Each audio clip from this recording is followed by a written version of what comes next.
वो पहले पहुंचे वहीं फातेह करार पाएगी। आप सबकी भरपूर तालीम में हमारे ज़ख्बान रिवायती अंदाज में मेहमानों के सामने से गुजर रहे हैं और जिली इंतजामिया की जानिब से यह अच्छी कोशिश है दम तोड़ते इस त्योहार इस रिवायत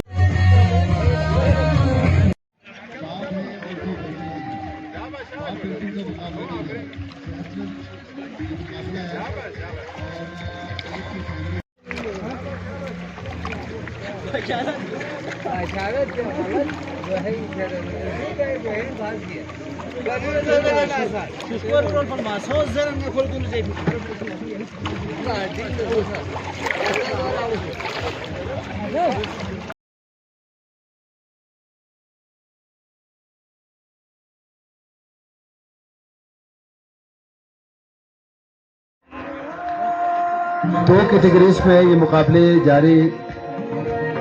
है और रिटर्निंग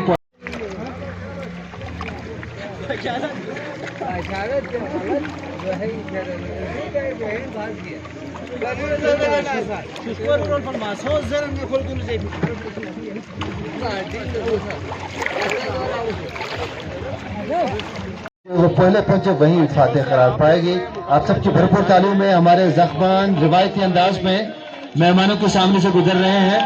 और जिली इंतजामिया की जानिब से यह अच्छी कोशिश है दम तोड़ते इस त्योहार इस रिवायत